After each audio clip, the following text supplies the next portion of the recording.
প্রদেশ BJP জনজাতি মোর্চার উদ্যোগে জনজাতি অংশের নির্বাচিত প্রতিনিধিদের উপস্থিতিতে আজ রাজধানী রবীন্দ্র ভবনে এক সভার আয়োজন করা হয়। সভায় প্রধান অতিথি হিসেবে উপস্থিত ছিলেন সাংসদ রাজীব ভট্টাচার্য। তিনি বলেন, বিজেপি সরকার প্রতিষ্ঠার পর জনজাতি এলাকায় যে সমস্ত উন্নয়নমূলক কাজ হয়েছে সে সমস্ত কাজ জনসম্মুখে তুলে ধরার জন্য এই সভার আয়োজন।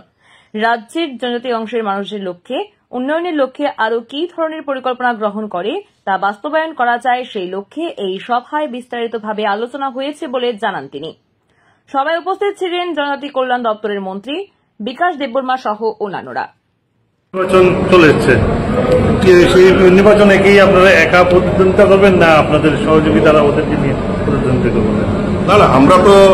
শরীকে বিশ্বাস করি। সেটা আমাদের নজির সৃষ্টি করেছেন আমাদের অটল বিহারী বাজপেয়ী। আপনারা জানেন, এনডিএ আমাদের গঠিত করে প্রায় 22-23টি দলকে সঙ্গে নিয়ে বাজপেয়ী সরকার পরিচালিত হয়েছে এবং বর্তমানেও আমাদের দেশের যশস্বী প্রধানমন্ত্রী নরেন্দ্র মোদীজি যে এনডিএ অর্থাৎ অ্যালায়েন্সের পার্টনারদের সঙ্গে নিয়ে যে কিভাবে দেশ পরিচালনা করতে হয় সেটা নজির সৃষ্টি করেছেন। আমাদের ত্রিপুরা রাজ্য আইপিএফটি এবং ত্রিপুরা মথার সঙ্গে আমাদের অ্যালায়েন্স রয়েছে। আগামী দিন সে ব্যাপারে বিস্তারিত আলোচনা করে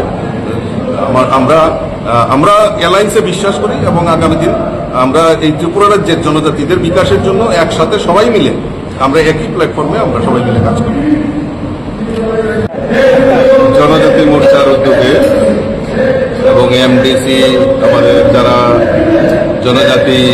মন্ত্রী, বিধায়ক, বিধায়িকারা সবাই সম্মিলিতভাবে একটি সভার আয়োজন করেছে। এই সভার মূল উদ্দেশ্য হল যে আমাদের সরকার এই রাজ্যে প্রতিষ্ঠার পর এই রাজ্যের জনগণের জন্য, বিশেষ করে জনজাতি এলাকায় যে ডেভেলপমেন্ট কাজগুলি হয়েছে,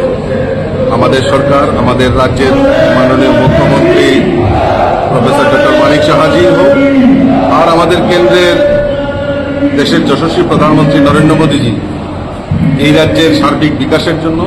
এবং জনজাতির বিকাশের জন্য যে কাজগুলি করেছে সেই কাজগুলি জনসমক্ষে তুলে ধরার জন্যই আজকের এই বিশেষ আয়োজন করা হয়েছে এবং এটা রাজ্য স্তরে হচ্ছে, তারপর জেলা স্তরে, মন্ডল স্তরে সমস্ত জায়গায় জনজাতি মোর্চার উদ্যোগে জনজাতি বিধায়ক, বিধায়িকারা সবাই মিলিতভাবে এই কাজগুলি জনসমক্ষে তুলে ধরার জন্য আগামী দিনে একটা পরিকল্পনার জন্যই আজকের এই বিশেষ বৈঠক এখানে ডাকা হয়েছে। জনজাতিদের উন্নয়নের জন্য কেন্দ্রীয় সরকার বা রাজ্য সরকার কি কি পদক্ষেপ নিয়েছে সেগুলি তো আমাদের মিটিংয়ে আলোচনা হবে। তাও মোটামুটি আপনাদের সামনে আমি তুলে ধরছি যে আমাদের এই সরকার প্রতিষ্ঠার পর যে আমাদের এই রাজ্যে জনজাতি বিকাশের জন্য আমাদের কাছে তথ্য রয়েছে, আমাদের সরকার জনজাতি বিকাশের জন্য শুধু কথাই নয়, স্লোগান নয়, জনজাতিদের সার্বিক বিকাশের জন্য বিভিন্ন পরিকল্পনা আমাদের এই রাজ্য সরকার রয়েছে। ইতিমধ্যে আমাদের দেশের যশস্বী প্রধানমন্ত্রী নরেন্দ্র মোদীজি যেখানে আমাদের যে জনজাতি ডিস্ট্রিক্ট রয়েছে, আমাদের ধলাই ডিস্ট্রিক্ট, সেই ধলাই ডিস্ট্রিক্টকে ইন্সপিরেশন ডিস্ট্রিক্ট ঘোষণা করে সেখানে আর্থিক প্যাকেজ এবং জনজাতিদের বিকাশের জন্য যা যা করণীয় সেই কাজগুলি করছে এবং আর্থিকভাবে সচ্ছলতা যাতে ফিরিয়ে আসে,